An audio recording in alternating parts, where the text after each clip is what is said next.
Di antara cemas dan harap menjelang perang besar Garuda di pentas dunia. Di sebuah gambar dari tanah Britania tentang sang menara penjaga yang mungkin akan kembali ke sarangnya. Elkan Bagot, sang tembak raksasa, tengah membuka jalan pulang ke pelukan Ibu Pertiwi. Elkan kembali bersinar, kala Garuda didera luruh. Sehabis gelap terbitlah terang, musim lalu nama Elkan Bagot sempat tenggelam di tempat cedera, tertutup kabut kompetisi keras di Inggris. Namun musim ini sang bek jangkung bangkit dari tidur panjangnya. Di usia 22 tahun, ia tak sekedar melengkap di Blackpool, melainkan pemain utama di jantung pertahanan. 20 laga telah ia lakoni, meski bercedera, sempat mampir dan mengunci daya tahan tubuhnya. Namun Elkan tak tumbang, ia justru semakin tangguh. Mental baja dan visi yang menggunung menjadikannya pilar yang tak tergoyahkan di League One.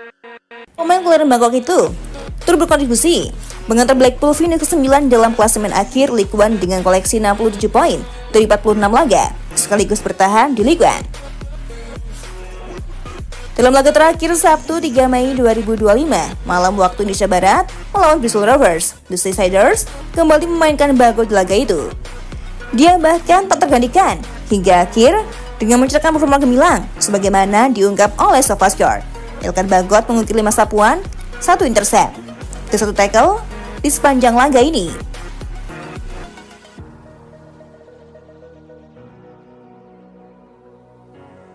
Dia mendapatkan rating 6,9 setelah menangkan 1 dari 1 duel di darat dan mendominasi di udara lewat 4 kemenangan dari 5 kali duel. Performa impresif ini membuka peluang pemain pinjaman dari Ipswich Town untuk kembali ke timnas Indonesia semakin besar. Dengan berakhirnya kompetisi di Eropa, tak menutup kemungkinan Elkan Bagot yang menutup musim dengan cemerlang bakal comeback. Apalagi pelatih timnas Indonesia Patrick Kluivert bakal memilih pemain timnas Indonesia yang reguler bermain di klubnya. Menurut Patrick, bermain untuk timnas Indonesia diperlukan level kebugaran yang sudah siap. Elkan Bagot belum lama ini buka suara setelah sekian lama tak membela timnas Indonesia. Pemain Blackpool itu mengisyaratkan masih menaruh skuad Garuda. Dalam hatinya, bek jangkung 1,96 meter itu mengakui membela timnas Indonesia merupakan salah satu momen terpenting dalam karirnya sebagai pesepak bola. Hal ini diungkap langsung oleh Elkan Bagot dalam sebuah wawancara di kanal YouTube Sir Brad Lemon. Di sana, pemain yang berposisi sebagai bek itu mengakui timnas Indonesia penting dalam perjalanan karirnya. Seperti kita ketahui, sesangat lama Elkan Bagot tak bicara mengenai timnas Indonesia. Itu setelah sang pemain tak lagi dipanggil ke skuad Garuda dalam beberapa pertandingan terakhir. Bek timnas Indonesia itu mungkin akan kembali ke Ipswich Town dan kesulitan mendapatkan menit bermain lagi. Namun ia bisa memilih bertahan di Blackpool dan menjadi pemain andalan jika statusnya dijadikan permanen. Menarik menantikan seperti apa kejutan yang bakal diberikan Elkan kepada para penggemarnya. Salah satu kenangan yang diungkap Elkan Bagot adalah saat dirinya menjadi andalan pelatih timnas Indonesia saat itu Sintayong, yang bisa mengantarkan skuad Garuda ke Piala Asia 2023 setelah cukup lama absen. Kondisi seperti pasti ini tentunya membuat Elkan Bagot ngeri-ngeri sedap. Bagaimana tidak, musim yang baru sebentar lagi akan bergulir. Namun, pujaan jutaan fans Indonesia itu belum juga ada yang minang. Di Inggris, Elkan Bagot dikenal sebagai pemain musafir. Sejak naik pangkat dari tim junior ke tim senior Ipswich Town pada tahun 2020, Elkan Bagot selalu dipinjamkan kepada tim lain. Ketatnya persaingan di lini belakang membuat ia harus mental dari skuad utama tim besutan Kieran McKenna. Di klub barunya Elkan Bagot juga terbilang jadi dimainkan oleh Duduk Manis di bangku cadangan atau masuk sebagai pemain pengganti. Di Kings Lynn Town misalnya, ia hanya mendapatkan kesempatan dalam 7 laga. Begitu ketika memperkuat Gillingham, pemilik nama lengkap Elkan William Theo Bagot cuma bermain dalam 19 laga. Kini Bade justru menerpa lini belakang timnas Indonesia. Nama-nama yang biasa menjaga benteng Nusantara satu persatu tumbang, entah karena cedera, entah karena kondisi fisik yang belum prima. Dan di saat seperti ini, harapan pun menoleh pada Elkan Bagot. Bagai pucuk dicinta ulam pun tiba. Ketika pertahanan Garuda rapuh, hadirlah Elkan sebagai ulam penguat tubuh. Darah Inggrisnya tak menutupi semangat Nusantara yang mengalir deras. Ia tetap berada di dada, meski lahir dan tumbuh di tanah asing. Indonesia akan melakoni 2 laga penting di kualifikasi Piala Dunia 2026 melawan China dan Jepang. 2 lawan berat, 2 laga penentu. Dan untuk musim seberat ini, tak bisa hanya mengandalkan semangat. Dibutuhkan pemimpin di garis belakang, dan Elkan punya semuanya. Tinggi menjulang, berani duel udara, dan kini dengan jam terbang yang jauh lebih matang, Elkan siap jika dipanggil untuk kembali mengawal benteng Garuda. Kemanapun burung terbang akhirnya akan kembali ke sarang. Begitu pula Elkan yang meski berjuang di tanah asing, pada akhirnya akan kembali untuk negeri yang ia bela dari hati. Kini saat Garuda tengah pincang, sang negeri ini memanggil putra-putra terbaiknya. Semoga langkah Elkan bakal dipermudah untuk sekali lagi berdiri tegak di atas bumi pertiwi. Mobilnya merah putih dengan dada berbusung dan mata membara.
Untuk saat ini, Cantika rasa sudah cukup ya menemanimu, tapi jangan khawatir. Cantika akan selalu menemani hari-hari kosongmu. Jangan lupa subscribe Timnas TV, biar kamu gak ketinggalan berita update seputar Timnas Indonesia.